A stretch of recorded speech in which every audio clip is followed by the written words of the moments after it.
पितामह सुभेदार रामजी बाबा आंबेडकर या पुस्तकाचे मी वाचन करीत आहे. लेखक व संपादक आचार्य सूर्यकांत भगत.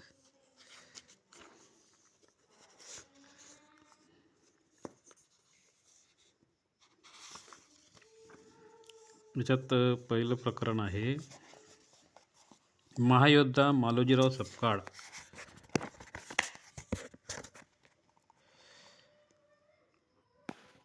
रत्नागिरी जिल्ह्यात खेड तालुक्यात मंडळगडच्या उत्तरेस 16 किलोमीटर अंतरावर आंबावडे हे एक लहान खेडे आहे. त्याच्या सभोवती डोंगरांच्या रांगा पसरलेल्या आहेत. या आंबावडे गावचा उच्चार आंबडचे असाही केला जातो. आंबागडे गाव तसे पूर्वीही लहानसेच होते व आजही लहानसेच गाव आहे. त्याची लोकसंख्या आजही 250-300च्या जवळपास असावी. आंबावड्यातील प्रमुख व्यवसाय शेतीचा, परंतु आंबावड्याच्या मातीने पिढ्यानुपिढ्या सिंहासारख्या शूर व पराक्रमी व्यक्ती निर्माण केल्यात. मालोजी सकपाळ हे तेथील वतनदार महार. त्यांचे वतन 8 आणे होते. तरी वतनाच्या जाळ्यात त्यांनी स्वतःला अडकवून घेतलेले नव्हते. याचे मुख्य कारण म्हणजे त्यांच्या घराण्यातील 2 पिढ्यांपासून चालत आलेला लष्करी पेशा. वतनदार महार वतनालाच आपला प्रमुख पेशा मानत असत. उपजीविकेच्या इतर व्यवसायांना दुय्यम प्रतीचे व्यवसाय म्हणून समजत होते. लढवय्या महार समाज. सुभेदार मालोजी आंबेडकरांचे घराणे अस्पृश्य समजल्या जाणाऱ्या महार जातीचे. एकेकाळच्या लढवय्या महार समाज तत्कालीन महाराष्ट्रात हिंदू धर्मातील चातुर्वर्ण व्यवस्थेमुळे जनावरासारखे जीवन जगत होता. त्यांच्यावर अनेक सामाजिक निर्बंध लादण्यात आले होते. त्यामुळे वृत्तीने शूर, धाडसी अशी महार जमात इंग्रजांकडे आकृष्ट झाली आणि इंग्रजांनीही सुदृढ व बलदंड तरुण महारांना लष्करात नोकऱ्या व शिक्षण तसेच प्रशिक्षण देऊन त्या शूर, प्रामाणिक, इमानदार जमातीचा योग्य उपयोग करून घेतला.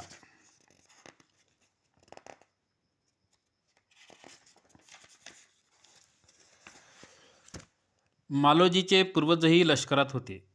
मोगल बादशाही, मराठेशाही व पेशवाई यांच्या राजवटीत मालोजीचे पूर्वज लष्करात सैनिक म्हणून नोकरीत होते. ईस्ट इंडिया कंपनीने हिंदुस्थानात शस्त्रे चालवून राज्यस्थापनेला सुरुवात केली त्यावेळीसुद्धा मालोजीरावांचे पूर्वज कंपनीच्या लष्करात नोकरीस राहिले. मालोजीरावांनी ऐन तारुण्यात प्रवेश केला तेव्हापासून त्यांनी कंपनीच्या लष्करात नोकरी पत्करली. पूर्वी महारांची देवादिकांच्या नावासारखी नावे ठेवली जात होती, पण व्यवहारात किंवा सरकारात दप्तरी ती त्याप्रमाणे वापरली जात नसत. त्या नावाचे भ्रष्ट रूप त्यापुढे नाक हे शब्द वापरले जात असत. मालोजीरावांचे नाव ईस्ट इंडिया कंपनी लष्कराच्या व सरकारच्या कागदोपत्री दप्तरात वखारीत मालनाक असे पडले. महारांची आडनावी कागदोपत्री लिहिण्याची पद्धत नव्हती. मालोजीरावांचे आडनाव सकपाळ हे कागदोपत्री लागले नव्हते. सुभेदार रामजींचे पणजोबा व आजोबा शेतीच्या तुटपुंज्या उत्पन्नावर आपल्या कुटुंबाचा कसाबसा उदरनिर्वाह करीत असत.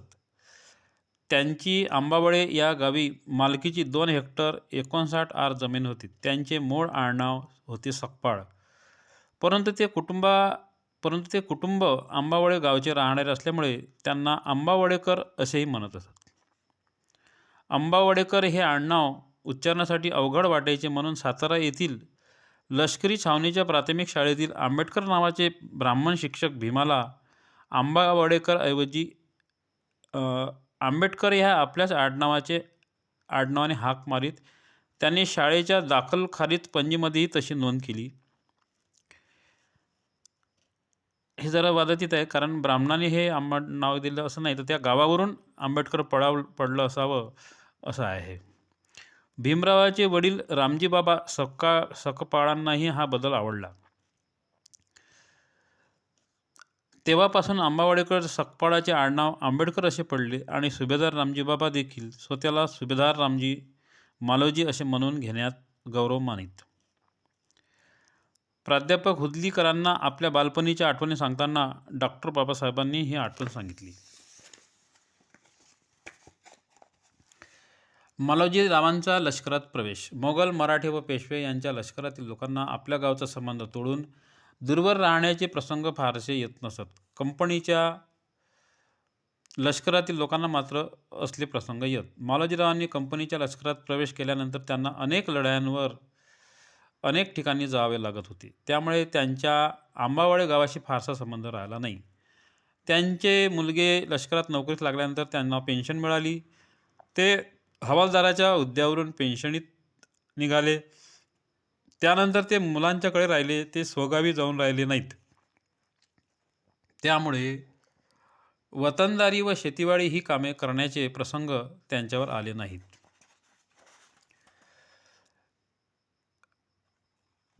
हे वाचन करत असताना जर आपल्याला स्पीड जास्त पाहिजे असेल किंवा कमी पाहिजे असेल तर आपण जेव्हा आपण व्हिडिओ सुरू करतो यूट्यूबचा, तेव्हा त्या व्हिडिओमध्ये स्पीड कमी जास्त करण्याची एक सेटिंग असते, ती आपण कमी जास्त करून बघू शकता. हे इंडिटेक यूट्यूब चॅनल आहे. लाईक करा, सबस्क्राईब करा. हे रामजी आंबेडकरांचे चारित्र आहे. जय भीम, जय भारत.